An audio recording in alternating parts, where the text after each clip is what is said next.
వందల కోట్ల ఆస్తి ఉన్నా తన నియోజకవర్గం ప్రజలకు సేవ చేయడంలో సంతృప్తుందని చెప్పారామె. వైఎస్ఆర్ కాంగ్రెస్ పార్టీలో లేటుగా ఎంట్రీ ఇచ్చిన తన మాట తన దూకుడుగా ఎమ్మెల్యేగా గెలుపొంది అనతి కాలంలో జగన్ కేబినెట్ లో మంత్రి స్థానం సంపాదించుకున్నారు. ఆమెనే విడతల రజని గుంటూరు జిల్లా చిలకలూరుపేట అసెంబ్లీ నియోజకవర్గం నుండి 2019లో ఎన్నికల్లో తొలిసారిగా పోటీ చేసి తన ప్రత్యర్థిని 8,000 ఓట్ల మెజార్టీతో గెలుపొందారు. ఈమెకు అంతకు ముందు ఎన్నికల్లో పోటీ చేసిన అనుభవం లేదు, పొలిటికల్ బ్యాక్గ్రౌండ్ అస్సలు లేదు. కానీ పాలిటిక్స్ ఎంట్రీ ఇచ్చిన ఇలా ఎమ్మెల్యేగా గెలుపొంది ఆ తరువాత మంత్రి అయ్యారు. ఇంతకీ రాకెట్లా దూసుకుపోతున్న విడతల రజని ఎవరు, ఆమె బ్యాక్గ్రౌండ్ ఏంటో చూద్దాం.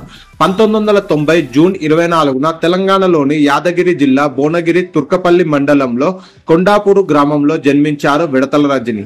ఆమె బాల్యమంతా అక్కడే గడిచింది. ఆ తరువాత అంటే 2011 సికింద్రాబాద్ మల్కాజిగిరిలో సెయింట్ ఆన్ మహిళా డిగ్రీ కళాశాలలో బిఎస్సి పూర్తి చేశారు. అనంతరం కర్ణాటకలోని చిత్రదుర్గంలో జయమై ఇంజనీరింగ్ కాలేజ్ నుంచి బిఈ పట్టా అందుకున్నారు. ఆమె తర్వాత ఎంబీఏ చేశారు. చిన్ననాటి నుండి చదువులో ముందుండే ఆమె చదువుపై పూర్తిగా అయిన వెంటనే హైదరాబాద్ లోని ప్రముఖ కంపెనీ సాఫ్ట్వేర్ లో ఉద్యోగ పని చేశారు. ఈ సమయంలో ఆమెకు విడతల కుమారస్వామితో వివాహం జరిగింది.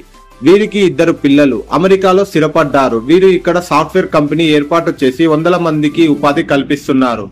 ఆర్థికంగా స్థిరపడ్డ ఆమె స్వదేశానికి వచ్చి ప్రజాసేవ చేయాలని భావించారు. ఆమె నిర్ణయాన్ని గౌరవించిన భర్త కుమారస్వామి ఇలా 2014 ఎన్నికల సమయంలో చాలా మంది ఎన్ఆర్ఏలు టీడీపీలోకి సపోర్టు చేయగా రజని కూడా సపోర్టు చేశారు. ఈ తరుణంలో విడతల రజని ప్రతిపాటి పుల్లారావు సమక్షంలో తెలుగుదేశం పార్టీలో చేరి తన రాజకీయ ప్రస్థానాన్ని ప్రారంభించారు. ఈ నేపథ్యంలో ఆమె విఆర్ ఫౌండేషన్స్ ట్రస్ట్ ప్రారంభించి పేద ప్రజలకు తన వంతు సహకారాలు అందించారు. నిత్యం ప్రజల్లో ఉంటూ చిలకలూరుపేట ప్రజల్లో కలిసిపోయారు రజని. మరోవైపు తెలుగులోనే కాకుండా ఇంగ్లీష్, హిందీ భాషల్లో అనర్గళంగా మాట్లాడే ఆమె సత్తా గురించి ప్రాతిపాటి పుల్లారావు 2017 విశాఖపట్నంలోని మహానాడులో విడతల రజనితో మాట్లాడించారు. ఈ వేదికలో తన వాక్చాతుర్యంతో విడతల రజని అందరినీ అట్రాక్ట్ చేసింది. హైదరాబాద్ లోని సైబరాబాద్ లో మీరు నాటిన మొక్క ఈ మొక్క అంటూ రజని చేసిన ప్రసంగం చంద్రబాబునే కాదు తెలుగుదేశం పార్టీ లీడర్లు క్యాడర్ వరకు అందరినీ దృష్టి ఆకర్షించింది. ఇదే సభా వేదికపై నాటి ప్రతిపక్ష నేత వైఎస్ జగన్ ఆయన తండ్రి రాజశేఖర్ రెడ్డిలను నరకాసురులు అంటూ అభివర్ణించింది విడతల రజని. ఆనాడు ఆమె మాట్లాడిన మాటలు వీడియో ఇప్పటికీ సోషల్ మీడియాలో చక్కర్లు కొడుతున్నాయి. పార్టీలోనే కాదు తెలుగింట రజని ఒక్కసారి పాపులర్ అయ్యారు.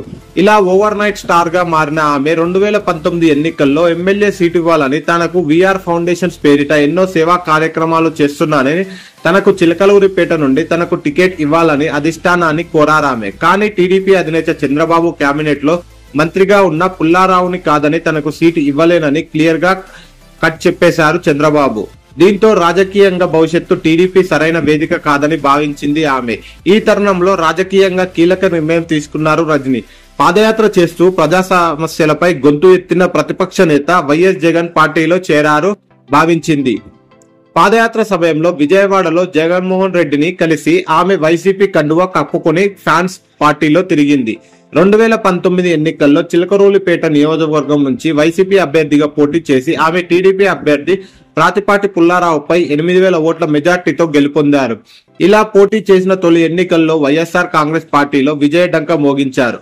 ఈ ఎన్నికల్లో వైఎస్ఆర్సీపీ గెలవడంతో ముఖ్యమంత్రిగా వైఎస్ జగన్మోహన్ రెడ్డి పదవి బాధ్యతలు చేపట్టారు. అలాగే 2022 ఫిబ్రవరి 11న మంత్రివర్గ విస్తరణలో వైఎస్ జగన్మోహన్ రెడ్డి విడతల రజని తన మంత్రివర్గంలోని వైద్య ఆరోగ్య శాఖ మంత్రి అవకాశం కల్పించారు. ఎన్నికల్లో గెలుపు కోసం డబ్బు పంచితే సరిపోదని ప్రజలకు తోడు కూడా ఉండాలని నిరూపించింది ఆమె. బీసీల అభివృద్ధి, మహిళా రక్షణ, నవరత్నాలు టీడీపీపై అప్పటికే ప్రజల్లో ఉన్న అపనమ్మకాన్ని ఇంకా బలంగా తీసుకువెళ్లి తన గెలుపుకు బాట వేసుకోవటంలో రజని 100% సఫలీకృతమయ్యింది. దీంతో పాటు రజని గెలుపునకు సోషల్ మీడియాను సమర్థవంతంగా ఉపయోగించుకున్నారు.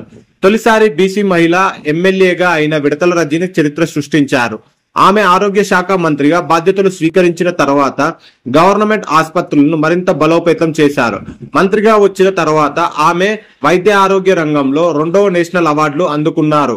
వచ్చే ఎన్నికల్లో చిలకలూరిపేట నుండి పోటీ చేయనున్నారు విడతల రజని.